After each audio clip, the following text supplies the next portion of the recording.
প্রতিনিয়ত আমরা অনেক পেশেন্ট পাচ্ছি যাদের নিপল দিয়ে তরল পদার্থ নিঃসরিত হচ্ছে, যেটাকে আমরা বলি nipple discharge.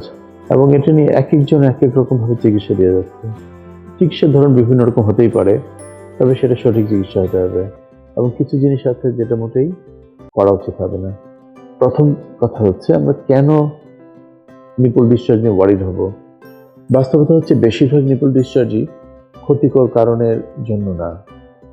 Natural physiological change, স্বাভাবিক পরিবর্তন, কখনো কখনো নিজেই আমরা নিপল চাপাচাপি করার কারণে সেখানে যে লোকাল ইনফ্লামেটরি চেঞ্জ আসে, সেখান থেকে তরল পদার্থ কিনে ব্রেস্টের যে দুধের নালী বা ডাক দিয়ে বাইরে তরলটা বের হয়ে চলে আসে, সেটাও একটা কারণ হতে পারে। অথবা লোকালি এমনি এই যে ব্রেস্টের পিছনে যে 15 থেকে 20টা টিউব বা ডাক রয়েছে, সেগুলো লাইনিং এর যদি কিছু ইনফ্লামেশন হয়, সেখান থেকে তরল পদার্থ জমে পরবর্তীতে নিপল দিয়ে বের আসতে পারে। তো বিভিন্ন ধরনের কারণ রয়েছে। কিছু ক্ষেত্রে যে কোনো একটা ডাক্তের ভিতরে হয়তো একটা টিউমার গ্রো করেছে, বেশিরভাগ ক্ষেত্রে সেটা অক্ষতিকর বা বিনাইন টিউমার বলা হয়।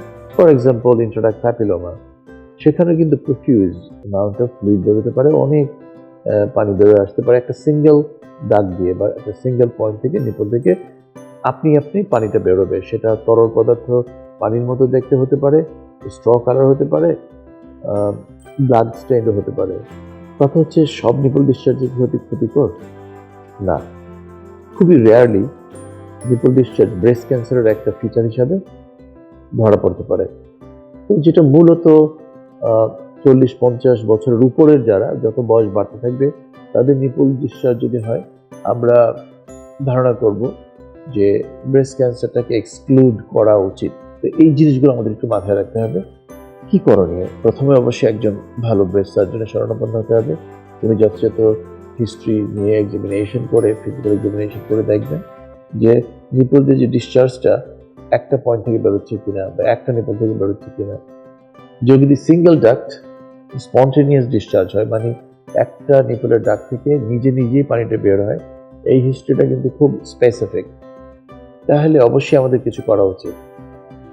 অনেক ইয়াং মেয়েদের এমনি অনেকগুলো মাল্টিপল দাগ থেকে যেটা গ্রিনিশ কালারের ডিসচার্জ আসে, এটা একেবারেই ফিজিওলজিক্যাল, স্বাভাবিক হরমোনের পরিবর্তনের কারণে হচ্ছে। এটা নিয়ে আসলে রিঅ্যাসুরেন্স করা ছাড়া আর তেমন কিছুই করার নেই। বড় যেটা একটা আল্ট্রাসাউন্ড স্ক্যান, আমাদের যেটা ইউজুয়াল ইনভেস্টিগেশন, প্রথমে যেটা করা উচিত 35 বছর উপরে হলে ব্রেস্টের ম্যামোগ্রাম, তারপর আল্ট্রাসাউন্ড স্ক্যান, যেটা স্পেশাল কমেন্ট থাকতে হবে নিপলের পিছনের এলাকা, যেটা সাবএলুলার রিজনের একটা ফোকাস আল্ট্রাসাউন্ড রিপোর্টের আমাদের প্রয়োজন। এর সাথে অ্যাক্সিলাটাও চেক করে দেখতে হবে। যদি কোনো ধরনের খারাপ কিছু খুঁজে না পাওয়া যায়, কিছু ব্লাড টেস্ট, কিছু হরমোন লেভেল যেমন thyroid stimulatory hormone, prolactin level সহ LSH, LH, FSH এবং আরো কিছু হরমোন লেভেলগুলো আমরা চেক করতে দিই। ধরে নিচ্ছি এগুলো সব ভালোই আসছে, কিন্তু পেশেন্টের সিমটম হচ্ছে যে নিপল ডিসচার্জ হয়ে যাচ্ছে। সে যদি এটা চাপাচাপি করার মাধ্যমে এটা হয়ে থাকে, তাকে আমরা স্ট্রিক্ট অ্যাডভাইস দিব যে ব্রেস্টের তাকে একটু বিশ্রাম দিতে হবে। কোনো ধরনের হাত দিয়ে নিপলের উপর কম্প্রেস করা যাবে না জোর করে, এবং কোনো ধরনের নিজে সেই ইনজুরি করা থেকে বাঁচাতে হবে ব্রেস্টটাকে। তাহলে দেখা গেল অনেক ক্ষেত্রে এই নিপল ডিসচার্জ বন্ধ হয়ে যাচ্ছে, প্রবলেম সলভ। আর এটা যদি নিজে হতেই থাকে ও একটা পয়েন্ট থেকে, তখন কিছু ক্ষেত্রে তো ইয়াং পেশেন্ট হলে যাদের বাচ্চা কাচ্চা লাগবে বা ফ্যামিলি কমপ্লিট হয়নি, একটা প্রোব দিয়ে সিঙ্গেল ডাক্টরকে আইডেন্টিফাই করে পেরিয়ারিউলার একটা অ্যাডিউলার বর্ডার ওখানে ছোট করে কেটে জেনারেল প্রসিডিউর একটা ওই ডাক্তারকে সিঙ্গেল ডাক্তারকে এক্সারসাইজ করে দেওয়া হয়, যেটাকে বলা হয় মাইক্রোডক্টেক্টমি, যেটাকে আমরা এক্সারসাইজ করছি সিঙ্গেল ডাক্তারকে। আর যদি কারো ফ্যামিলি কমপ্লিট করা থাকে এবং পেশেন্টের বয়স বাচ্চা নেওয়ার বয়সের উপরে হয়ে যায় বা পোস্টমেনোপজাল হয়ে যেতে পারে, তখন সিঙ্গেল ডাক ডিসচার্জ যদি হয়, সবগুলো ডাক সরিয়ে ফেলতে হবে, যেটাকে বলা হয় ম্যাক্রোডক্টেক্টমি। এবং ব্রেস্টের এক্সটার্নাল অ্যাপিয়ারেন্স বা শেপের কোনো ধরনের পরিবর্তন হওয়া উচিত না, এবং সেলাইগুলো বাইরে থেকে দেখা উচিত না। অ্যাবজর্বেবল বা ডিসলভেবল সুচার, যেটা চামড়ার ভিতরে থাকবে, এক ধরনের গ্লু, যেটা ওয়াটারপ্রুফ গ্লু, সেটা উপরে লাগিয়ে দিলে পেশেন্ট কিন্তু পরের দিন থেকে শাওয়ার করতে পারবে। সেলাই কাটাকাটির কিছু নেই, এবং আকৃতিগত শেপেরও পরিবর্তনটা প্রথমে সার্জন যেটা এনশিওর করবে যেটা না থাকে। এই ধরনের সার্জারি যে সবার লাগবে তাও কিন্তু না। অনেক ক্ষেত্রে অনেকগুলো ডাক থেকে যে ডিসচার্জ আসছে, সেখানে আমরা ক্যাবারগুল সহ ব্রোমোক্রিপ্টিন সহ এক গাদা অ্যান্টিবায়োটিক্স অনেক কিছু দিয়ে যাচ্ছি।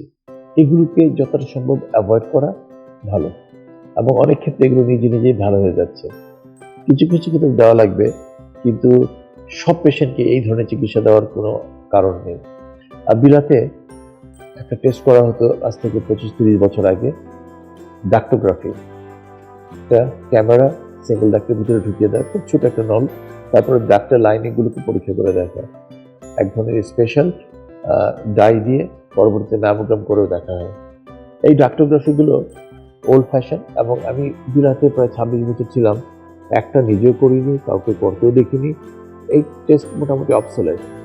কি একটা অজানা কারণে আমি বাংলাদেশে এসে দেখলাম 2-4 জন সার্জন এবং তাদের কিছু স্টুডেন্টস যারা পাশ করেছে, তারাও দেখছি পেশেন্টের নিপল ডিসচার্জ হলে ডাক্টোগ্রাফি অ্যাডভাইস করছেন, যেটা কিন্তু একেবারেই সেকেলে পদ্ধতির একটা ইনভেস্টিগেশন। এগুলো না করাই ভালো। নিপল ডিসচার্জ নিয়ে এত বেশি ভয়ের বা চিন্তার কিছু নেই। সাবধান থাকবেন, ভালো থাকবেন এই কামনায়। সালাম আলাইকুম।